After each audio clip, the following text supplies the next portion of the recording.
कई बार चेहरे बदल जाते हैं, लेकिन जो पैंतरे होते हैं ना, पैंतरे समझते हैं, वो वैसे के वैसे रहते हैं। दिल्ली की सड़कों पर आज जो कुछ दिख रहा है, मैं उसी पैंतरे का एक उदाहरण आपके सामने रख रही हूं। संविधान के तहत विरोध प्रदर्शन आपका अधिकार है। क्या है? अधिकार है, हम सबको है। लेकिन चश्मा चढ़ाकर आपको तब देखने की जरूरत होती है जब एक तरह के प्रोटेस्ट में वही गिने चुने नाम, वही गिने चुने चेहरे, वही गिने चुने ऑर्गेनाइजेशंस दिखाई देने लगती हैं, और वो भी लिटिल टू मच एक्साइटमेंट के साथ। मांग सामने रखकर प्रदर्शन करना और प्रदर्शन को इलास्टिक की तरह खींचते चले जाना, इन दोनों चीजों में बहुत फर्क है। और यही फर्क कॉकरोच जनता पार्टी के आंदोलन में इस वक्त दिख रहा है। एक होता है सॉल्यूशन और एक होता है कंफ्यूजन। क्या होता है?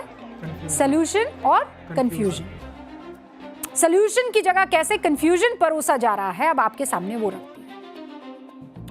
सोनम वांगचुक की एक चिट्ठी है। उस चिट्ठी, ये देखिए वो वाली चिट्ठी, उन्होंने 2 केंद्रीय मंत्रियों से मुलाकात के बाद ये लिखी, उन्हीं को लिखी। इसमें धर्मेंद्र प्रधान के इस्तीफे को लेकर एक शब्द का इस्तेमाल किया गया है। वो शब्द है कंसिडरेशन ऑफ रेजिग्नेशन, यानी आंदोलन का लीडर अब इस्तीफे की डिमांड की जगह कह रहा है इस्तीफे पर विचार किया जाए। और वो सॉल्यूशन की तरफ बढ़ने पर ज्यादा फोकस नजर आ रहा है। सोनम वांगचुक के बैनर तले ये आंदोलन जो है मजबूत हुआ, इसमें कोई दो राय नहीं है। सीजेपी लेकिन अब सोनम वांगचुक की बात से इत्तेफाक नहीं रखती है, वो डिफरेंट वे चल पड़ी है। आप खुद सुन लीजिए। आज हमारे प्रोटेस्ट का 34th डे है, सोनम सर की हंगर स्ट्राइक का 26th डे।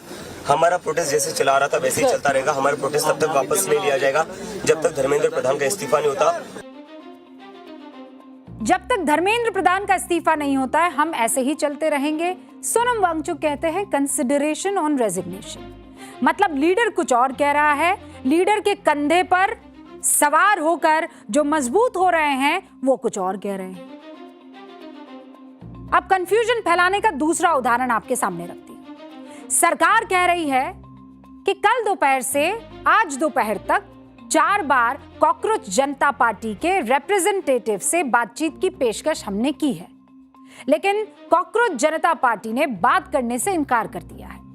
कह दिया है कि धर्मेंद्र प्रधान के इस्तीफे के बगैर कोई बातचीत नहीं होगी, और यह भी कि या तो आप जंतर मंतर पर आइए बातचीत करने के लिए या किसी न्यूट्रल ग्राउंड पर आइए, जैसे कि कॉन्स्टिट्यूशन क्लब। न्यूट्रल ग्राउंड पर आइए, यह किस तरह का बयान है? ये क्या 2 देशों की सेनाओं की आपस में कोई बातचीत हो रही है कि नो मैन्स लैंड पर आइए? जैसे कह रहे हो कि हमारा इलाका है या आपका इलाका, नहीं उस वाले इलाके में आइए तभी बात होगी। अरे ये दिल्ली की धरती है, कोई डिस्प्यूटेड लैंड नहीं है। पीएम मोदी ने आज खुद कहा कि पेपर लीक के मामले की सुनवाई के लिए फास्ट ट्रैक कोर्ट बनाए जाएंगे। युवाओं के भविष्य के साथ खिलवाड़ करने वाले किसी भी व्यक्ति को बख्शा नहीं जाएगा। इस पर भी सीजेपी की तरफ से बयान आता है कि ये तो लीपापोती है, इट्स लाइक अ बैंडेड। इस्तीफा जब तक नहीं होगा आगे कोई बात नहीं होगी, यानी वही रट। अब आप बताइए कि सॉल्यूशन निकालने की जगह लटकाना, अटकाना, भटकाना क्यों? सरकार बातचीत को तैयार है, जाइए ना, put your demands right in front. Demand क्या होनी चाहिए? दोबारा पेपर लीक ना हो, सिस्टम दुरुस्त हो। हम इस तरीके की चीजें चाहते हैं। हम चाहते हैं कि इस तरीके का बदलाव हो, आरोपियों को जल्द से जल्द सजा हो, इसके ऊपर एक फॉर्मूला तैयार किया जाए। सीजेपी का उद्देश्य यही था ना। नीट पेपर लीक ही पर इन लोगों ने सबसे पहला प्रदर्शन शुरू किया था ना, तो उस पर जब काम होता हुआ दिख रहा है, सॉल्यूशन आता हुआ दिख रहा है, तो कंफ्यूजन क्यों फैलाना? एक कह रहा है कंसिडरेशन ऑफ रेजिग्नेशन, दूसरा कह रहा है नहीं, जब तक रेजिग्नेशन नहीं तब तक हम आगे नहीं बढ़ेंगे। एक और कंफ्यूजन का उदाहरण दे देती हूं। सीजेपी ने अब पता है क्या किया है? अब कहा है हम नेशन वाइड प्रोटेस्ट की कॉल करते हैं 24 जुलाई को, और इस बार मुद्दा जो है वो पेपर लीक नहीं है, इस बार मुद्दा है सुसाइड करने वाले छात्रों के इतर 20 जुलाई की हिंसा का मुद्दा। यानी मुद्दा अब शिफ्ट हो गया है। पहले तो वो 20+ बच्चे जिन्होंने आत्महत्या की थी वो दिल में थे, अब टारगेट शिफ्ट हो गया, टारगेट मूव हो गया है। और ये हिंसा का हवाला देकर जो देश के हर राज्य के हर जिले में प्रोटेस्ट की कॉल दी गई है, उसका सच भी आपको दिखा देती हूँ। गजब है भाई अभिजीत दीपके, गजब टैक्टिक्स है आपके। But by the way he has learned it from the best. 20 तारीख को बच्चियों को, लड़कियों को, महिलाओं को लाठी लगी, चोटें लगी। ये सरासर गलत था। उन बच्चियों के साथ, उन महिलाओं के साथ अन्याय था। मैं दोहरा देती हूं, उन तमाम पुलिस कर्मियों के खिलाफ कार्रवाई होनी चाहिए जिन्होंने बेकसूर महिलाओं को और बच्चियों को लाठी मारी। लेकिन ये दीपके उस वक्त कहां थे? कहां थे ये दीपके जब महिलाओं को लाठी मारी जा रही थी? ट्रक में थे। हैं? क्या कर रहे थे ट्रक में? आपके दोस्त कहां थे? बर्गर खा रहे थे। वो बाकी जो बच्चे दोस्त थे वो कहां थे? अच्छा, 5 घंटे ऑफिस में बैठे हुए थे, ज्ञापन सौंप रहे थे। तो आपने भीड़ जुटाई, तब ये आपको नहीं पता था कि आप लीडर हैं, आपको दिशा देनी होगी। जरा सोचिए, वहां वो बच्चे किसके नाम पर गए थे? कोई की अभिजीत दीपके के नाम पर आया था, कोई सौरभ दास के नाम पर आया था, कोई आशुतोष रंखा के नाम पर आया था, कोई सोनम वांगचुक के नाम पर आया था। सोनम वांगचुक आईसीयू में थे, बाकी 3। कॉकरोच जनता पार्टी ने बहुत अहम मुद्दा उठाया, शिक्षा का मुद्दा। अभिजीत दीपके और उनके साथी अच्छी तरह जानते हैं कि शिक्षा व्यवस्था में सुधार एक ऐसा भावनात्मक मुद्दा है जिससे हर परिवार जुड़ता है। लेकिन सुधार की योजना कहां है प्रभु? कुछ तो बताओगे, कोई ठोस प्रस्ताव तो दोगे। शिक्षा नीति पर कोई गंभीर बहस तो होगी, एक्सपर्ट्स का कोई ड्राफ्ट तो होगा। शिक्षा मंत्री के इतर कुछ और है। शिक्षा को लेकर क्या किया जाएगा, कोई बात ही नहीं कर रहा है।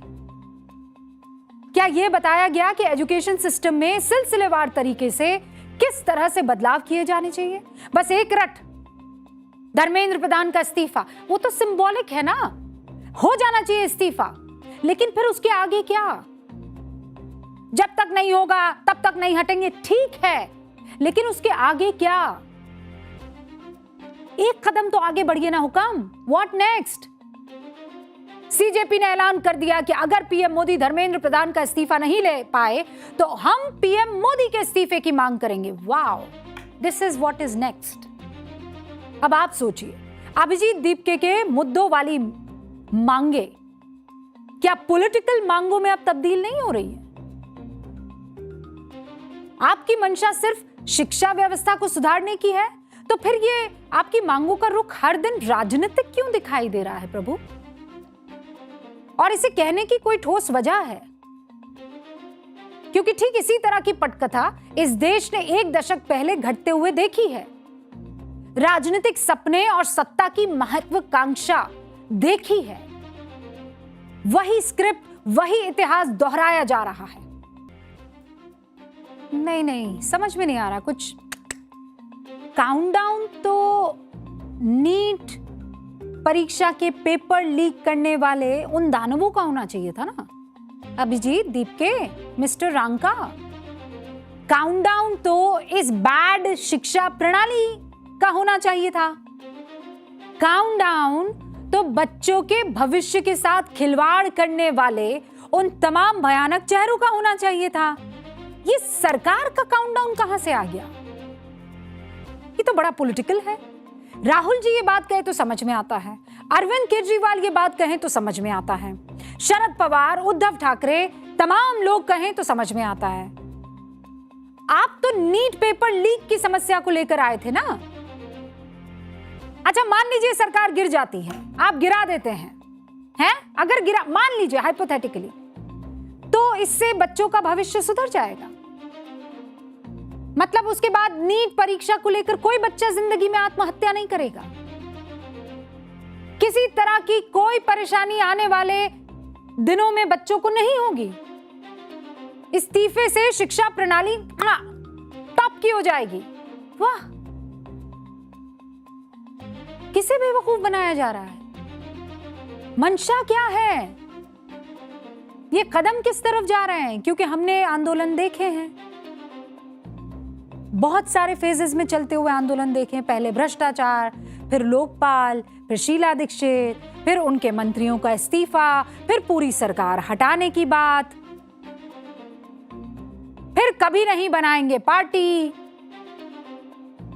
फिर बना ली पार्टी, फिर कहा हम तो जैसे हैं वैसे ही रहेंगे, फिर आ गया शीश महल, फिर कहा हमें सिस्टम बदलना है, फिर आ गई एक नीति जिसमें एक के बदले एक फ्री मिलनी थी। ये सब तो देखा हुआ है, बिल्कुल एकदम डेजावू। 2011-12 के अन्ना आंदोलन, 2026 के कॉकरोच जनता पार्टी के आंदोलन में बहुत सारी सिमिलैरिटीज है। पॉलिटिकल प्ले बुक,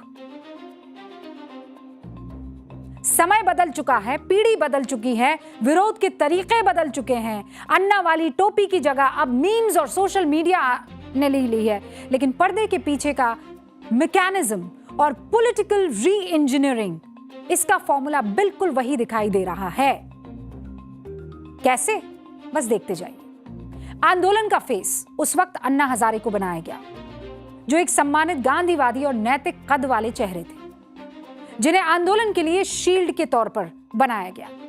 इस बार कौन है? सोनम वांगचुक। उनके नाम का इस्तेमाल करके जन समर्थन और सिंपैथी जुटाई गई। उस समय भ्रष्टाचार और जन लोकपाल जैसा ठोस और सीधा जनता से जुड़ा मुद्दा सामने रखा गया था। इस बार वही काम शिक्षा के नाम पर होता हुआ दिख रहा है। आंदोलन की मांग और मुद्दे उस वक्त भी बदलते हुए चले गए, आज भी ऐसा ही कुछ होता हुआ दिख रहा है।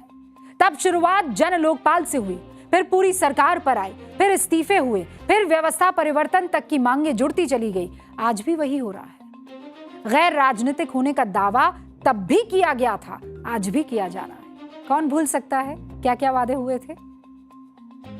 पॉलिटिक्स? No, never. सरकारी घर? ना, बिल्कुल नहीं। गाड़ी? कतई नहीं। शीश महल आ गया सामने, याद है ना? संसद घेराव का प्रयास, मंत्रियों के आवास के बाहर प्रदर्शन, वाटर कैनन, लाठीचार्ज, सब कुछ तब हुआ, इस बार भी हुआ।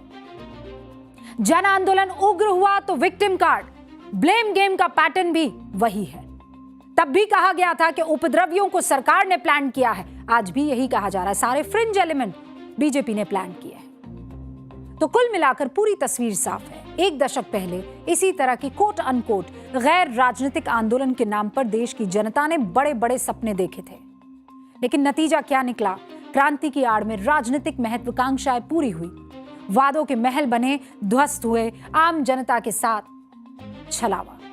उस दौर ने जन आंदोलन की साख को जो चोट पहुंचाई, उसका असर यह हुआ कि देश में आम नागरिक ऐसे आंदोलन से अब खुद को दूर करने की शुरुआत कर चुका है। जेन जी उस वक्त वो शायद याद ना रख पाई, बहुत छोटी थी। आज 2026 में वैसा ही कुछ कॉकरोच जनता पार्टी के नए पैकेज में परोसने की कोशिश हो रही है। देश की जनता इसे थोड़े विश्वास और ज्यादा आशंका की निगाहों से देख रही है, इसमें कोई डाउट नहीं है। बेबाकी से कुछ बातें आपके सामने रखना जरूरी थी और वो मैंने रखी। अब पाठशाला में अगला चैप्टर कुदरत के कहर का, बाढ़ से बेहाल सिस्टम का। देश के 8 राज्यों में इन दिनों बाढ़ की भयंकर तस्वीरें आ रही हैं। पहाड़ से मैदान तक जल प्रलय जैसे हालात हैं। जान माल का बेहिसाब नुकसान हो रहा है। अब तक पूरे देश में 120 लोगों की मौत हो चुकी है। कितने लोग? 120। 6 राज्यों से आई बाढ़ की ये तस्वीरें, कलेजा कांप जाएगा देखिए। और सबसे बुरा हाल असम का है। 4 जिलों में कई सारी जानें, 80 से ज्यादा लोग लापता। जम्मू कश्मीर, उत्तराखंड, यूपी, एमपी, पंजाब में बाढ़ ने लोगों का दम फुला रखा है। असम में करीब 6.5 लाख लोग प्रभावित हो गए हैं। 41 लोगों की मौत हो चुकी है। 10 लोगों की मौत पिछले 24 घंटे में हो गई है। खुद मुख्यमंत्री हिमंत बिस्वा शर्मा ने बताया कि नागालैंड में बादल फटने की वजह से असम में इतनी भयानक बाढ़ आ गई।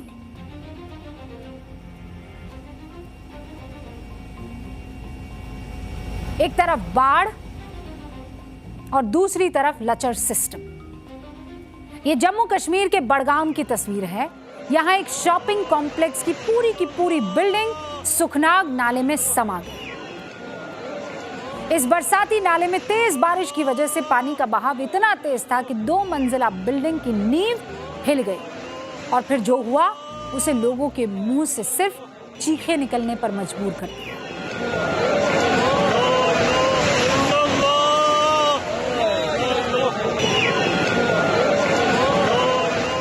उत्तराखंड में भी ऐसी ही भयानक तस्वीरें देखने को मिली। पिथौरागढ़ के धारचूला में पहाड़ की इतनी बड़ी चट्टान टूटकर खाई में गिर गई कि लोग हैरान रह गए। लैंडस्लाइड से पहले चट्टान में दरार देखकर दोनों तरफ की गाड़ियां रुक गई। थोड़ी देर बाद ये चट्टान टूटकर गिर भी पड़ी। यूपी के गोंडा में घाघरा नदी के किनारे रहने वाले लोगों के लिए ये तस्वीर नई नहीं है, लेकिन इस तस्वीर को देखकर आप हैरान हो जाएंगे। कटाव की वजह से एक हरा भरा पेड़ घाघरा नदी में समा गया। हर साल बाढ़ में तेज कटाव की वजह से कई घरों का वजूद मिट जाता है। अब एमपी के मंडला की तस्वीर देखिए। 2 लड़कों ने पानी में आधा डूब चुके पेड़ पर चढ़कर किसी तरह अपनी जान बचाई। गांव वालों ने टॉर्च की रोशनी से इनको रेस्क्यू किया है। दोनों लड़के एक बाइक पर बैठकर पुल को पार कर रहे थे।